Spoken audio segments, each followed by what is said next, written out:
On a taquiné Guillaume tantôt en ouverture du 18h30 sur le fait de manger des insectes, mais n'empêche que ça fait partie de l'avenir de l'alimentation éco-responsable. Et cette semaine, il y a beaucoup de gens qui étaient ici pour en parler. Vous avez essayé la cuisine, pas avec n'importe qui quand même. Là. Avec le chef Jean Soulard, que c'est quand même pas si mal. Mais j'avoue que lorsqu'on m'a dit le mot grillon, moi j'ai dit ben oui, sortons le barbecue, grillon. Non, c'est pas ce genre de grillon-là. Mais c'était pas du tout la même chose. En fait, là, vous allez me dire, Jessica, pourquoi vous avez mangé des grillons? Mais j'avais une bonne raison. En fait, il y avait un congrès qui a eu lieu à Québec cette semaine. Ça s'appelle Insects to Feed the World, Insectes pour nourrir le monde. Et il y a eu 571 conférenciers de 58 pays différents qui étaient ici à Québec pour discuter de l'industrie, de la production, la transformation des insectes. Et pour clôturer l'événement, il y a un kiosque au Grand Marché qui est ouvert demain, aujourd'hui et demain, pour faire goûter gratuitement les insectes au grand public. Alors moi, je me suis rendue ce matin avec le chef Jean Soulard au Grand Marché de Québec pour apprendre comment cuisiner les insectes puis goûter.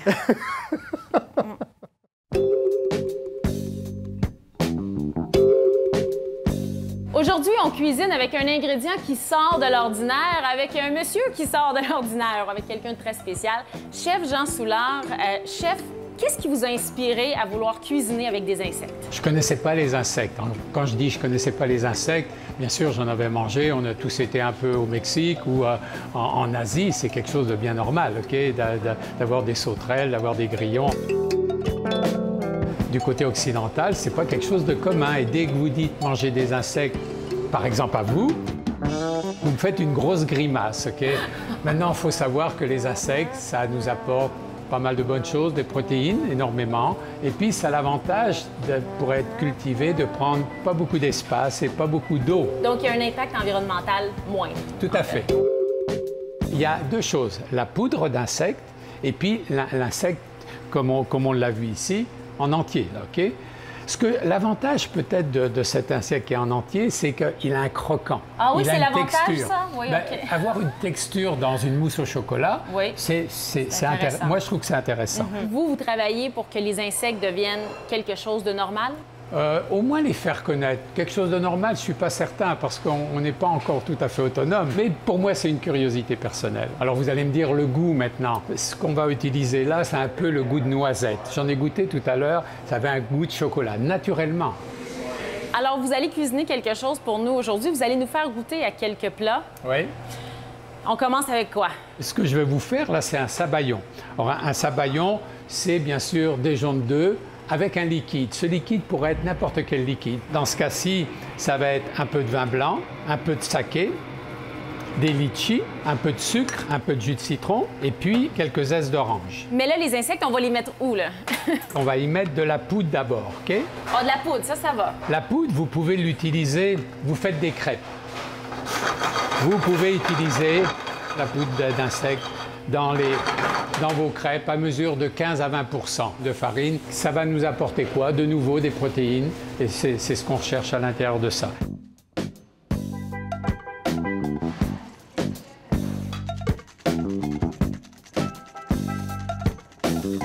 Mon sabayon, il est monté.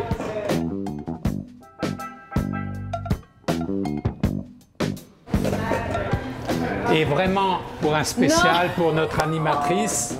Oh non!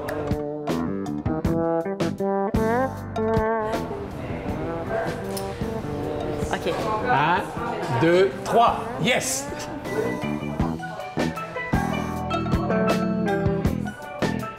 OK.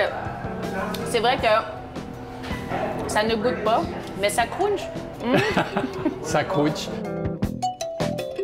On est prêt à manger des choses compliquées comme les escargots, OK? C'est une question d'habitude, dans le fond. C'est dans la tête. Tout est dans la tête. Merci beaucoup. Ça fait plaisir. Ça passe ou ça passe pas, j'ai l'impression? Mais en fait, ça n'a pas eu le choix de passer. Non, mais... Ouais. Mais là, bon, là, on rit, mais Guillaume, tantôt, c'est pas tombé dans l'oreille d'une sourde. Vous avez dit, oh, oui, moi, je l'essaierai. Alors, je vous propose des ténébrions déshydratés. Et si vous vous demandez, c'est quoi ça? C'est des vers, Guillaume. C'est des vers, OK? Moi, je prends le conseil de Jean Soulard qui a dit « c'est dans la tête », comme l'entraîneur de Rocky avec la douleur. C'est dans la tête. Voilà, alors, allez-y. Allons-y. Oh, vous en avez pris plusieurs en plus. Ah, c'est pas le goût, c'est le crunch. La texture. Sentez-vous observé, Guillaume? Oui, je mangerais ça sur une poutine. Je trouve ça très bon. Vous aussi, peut-être? Non, mais c'est... je vous en moi, donne, je l'ai mangé toute la journée. En Oh, passant. il y en a beaucoup, là. Ouais, Peut-être qu'il y en a trop. Je vais ça attendre va. pour le prochain reportage pour déguster. Oui, Mais bonne vous pouvez témoigner. Ah J'en ai oui, mangé pas mal de la journée. Bruno, il n'a pas peur de ça. Non, non. C'est quelque chose. C'est plein de protéines et sérieusement, ça fait partie de l'avenir de l'alimentation. Puis, je devrais dire, s'il y en a qui veulent l'essayer pour vous-même, allez au Grand Marché de Québec à partir de 10 h demain matin. Vous pouvez aller voir des démonstrations et essayer ces plats tout à fait gratuitement, si c'est quelque chose qui vous tente. Allez-y, c'est bon. Ça goûte un peu Oui, le oui, chocolat. c'est bon. OK. Oh. En attendant que je puisse déguster ce repas, je vous dis qu'il y a bien des gens qui sont pas